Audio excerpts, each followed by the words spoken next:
8 president గారు వచ్చాడు. 8 రండి. కడియం 10 రూపాయలు రాంబాబు గారు.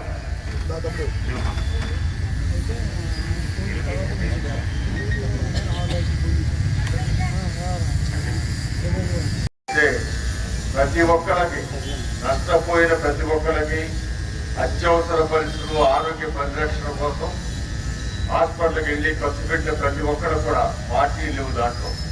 అది ఎవరో ఇది చంద్రబాబు గారు సొంత జేబులోంచి ఇచ్చే డబ్బులు కూడా కాదు, లేదా నా జేబులో వచ్చే డబ్బులు కాదు, ప్రజల డబ్బులు మళ్ళా ప్రజల కష్టాలు పోవడాలనే డబ్బులు. అందువల్ల ఇక్కడ రాజకీయాలు వైఎస్ఆర్సీ పార్టీ అనేది ఇంకో పార్టీ కానీ మన కోటేశ్వరా లేదా అని ఆలోచన ఎప్పుడు కూడా చేసుకోవాలి.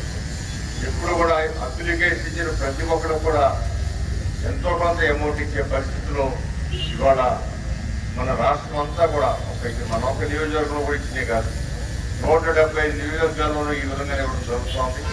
అది మీ అందరి ద్వారా 10 మందికి తెలిస్తే ఎవరైనా దాంట్లో నష్టపోయిన వాళ్ళు ఉంటే వాళ్ళు తెలుసుకుని కార్యాలయానికి వస్తే అక్కడ సిబ్బంది ఉన్నారు, దీనికోసం ప్రత్యేకంగా 3 సిబ్బంది ఉన్నారు. వాళ్ళు ఎలాగానే మీ కాగితాలు తీసుకుని ఇంకా ఏమైనా కాగితాలు కావాల్సింటే మీ గడికి తెప్పించుకుని తద్వారా ఏమైనా సర్టిఫికేట్లు కావాలన్నా కూడా తెప్పించుకుని తద్వారా సీఎం గారికి ఇచ్చి మరి దాని ఇచ్చే చెప్పులు తీసుకొచ్చి మరలా మీకు ఇచ్చే కార్యక్రమే ఈ కార్యక్రమం మరి నారా చంద్రబాబు నాయుడు గారు ఈ రోజున ఏది చెప్పినా కూడా చెప్పిన వెంటనే కూడా పూర్తి చేసే వ్యక్తి. మరి పెన్షన్లు 1000 రూపాయలు పెంచుతా ఉన్నారు. 1000 రూపాయలు మొట్టమొదటి నెలలోనే మొట్టమొదటి నెలలో కూడా కాదు, ఎలక్షన్లకు ముందు ఏప్రిల్ నుంచి కూడా ఇచ్చే సందర్భం మీ అందరికీ గుర్తు చేస్తూ ఉన్నాను. అదేవిధంగా మహిళా శక్తి అని చెప్పి మహిళల కోసం ఏర్పాటు చేయవచ్చు. ఇంకా ఒకటి 3-2 కార్యక్రమాలు ఉన్నాయి చేయవలసి. ఆర్థిక పరమైన అనేకమైన ఇబ్బందులు పడుతూ సంక్షేమ కార్యక్రమాన్ని మరి ఎక్కడా కూడా నోటు రాకుండా ముందు చూస్తూ తల్లికి వందనం అనే కార్యక్రమంలో మరి ఎంతమంది పిల్లలు ఉంటే అంతమందికి ఇస్తామని చెప్పి అంతమంది కూడా ఇచ్చారు. ఒక్కొక్క ఇంట్లో 6 పిల్లలు ఉంటే 6 పిల్లలు కూడా వచ్చిన సందర్భాలు ఉన్నాయి. అందువల్ల ఇంకా చేయవలసిన కార్యక్రమం కూడా తొందరగా పూర్తి చేసే శక్తి ఆ భగవంతుడు ఆయనకి ఇవ్వాలని మనస్ఫూర్తిగా కోరుకుంటున్నాను. ఎందుకంటే ఆర్థికంగా రాష్ట్రం అనేకమైన ఇబ్బందుల్లో చిక్కుకుపోయింది. గతంలో పాలకులు సరైన అవగాహనతో ముందుకు వెళ్ళకపోవడం వల్ల ఆర్థికపరమైన అనేక ఇబ్బందులు అవడం వల్ల మరి అప్పులు పెరగడం వల్ల అప్పులు కట్టే వడ్డీలే మన రాబడితో సమానం అవడం వల్ల ఇబ్బందులు ఉన్నాయి.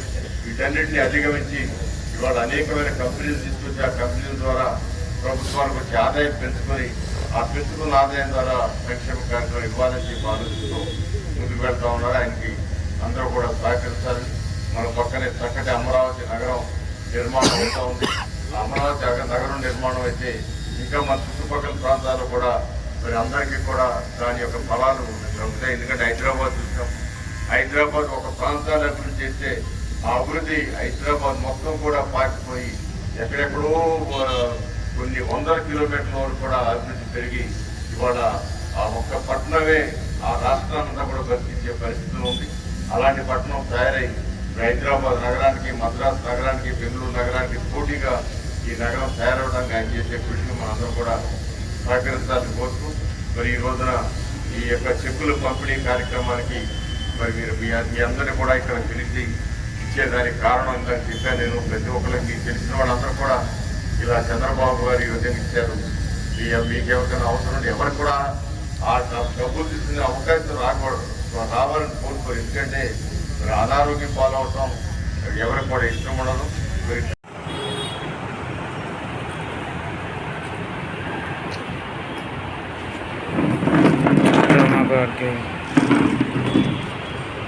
కన్నా రమేష్ గారికి మరి వేదిక మీద ఉన్న బీజేపీ నాయకులు నాగేశ్వరరావు గారి, అదేవిధంగా జనసేన నాయకులు, స్థానిక డివిజన్ అధ్యక్షులు, అదేవిధంగా 15వ డివిజన్ అధ్యక్షులు, ఇంకా ప్రతి ఒక్కరు కూడా పేరు పేరున నాకు నమస్కారం తెలియజేస్తూ మీ అందరికి కూడా నమస్కారం తెలియజేస్తున్నాను.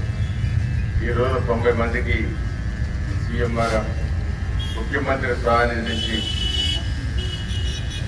ప్రభుత్వం నారా చంద్రబాబు నాయుడు గారు ముఖ్యమంత్రి దగ్గర నుంచి కష్టాల్లోనూ సుఖాల్లోనూ మనకు భాగస్వామ్యం తీసుకోవాలో వాళ్ళకి ఏది ఇబ్బంది వస్తే ప్రభుత్వపరంగా సహాయం చేయాలని చెప్పి ఒక వినూత్నమైన కార్యక్రమాన్ని ప్రవేశపెట్టిన వ్యక్తి నారా చంద్రబాబు నాయుడు గారు.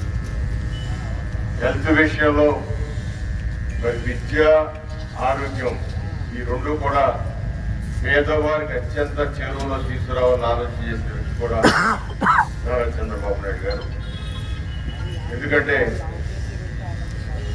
విద్యలో ఆ రోజు మధ్యాహ్న భోజన పథకం పెట్టిన పిల్లలకి పుస్తకాలు ఇవ్వాలి అని చేపట్టిన వెండి కార్యక్రమాలు కూడా తల్లిదండ్రులు ఆసక్తి పెంచడానికి పిల్లల్ని చదివిస్తే 100% పిల్లల్ని చదివించాలని ఒక విధానంతో ఆయన 95 సంవత్సరంలో ప్రవేశపెట్టారు.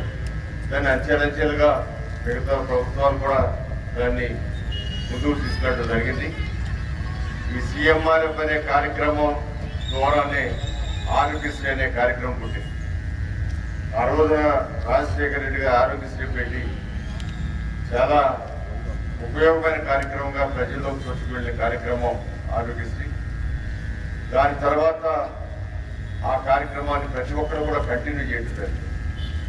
ముఖ్యమంత్రి గారి సహాయ నిధి అనేది కూడా అన్ని ప్రభుత్వాలు కంటిన్యూ చేసినా ఒక జగన్మోహన్ రెడ్డి గారికి మాత్రం ఆ కార్యక్రమాల యొక్క అవగాహన చేసుకోలేకపోయాడు.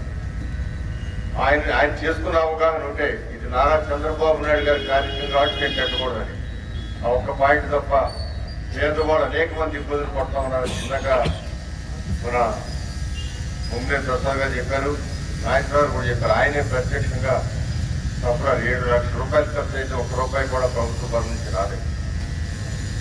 కానీ ఈ రోజు నారా చంద్రబాబు నాయుడు గారు ఆ రోజు కానీ ఈ రోజు కానీ కష్టంలో మనం కూడా ఆదుకోవాలి, భరోసా కల్పించాలని చెప్పి 100లో 40%, 50% అక్కడ అవకాశాన్ని పెట్టి మరి డీడీ రూపాల్లో మనకి ఇవ్వడం జరుగుతోంది.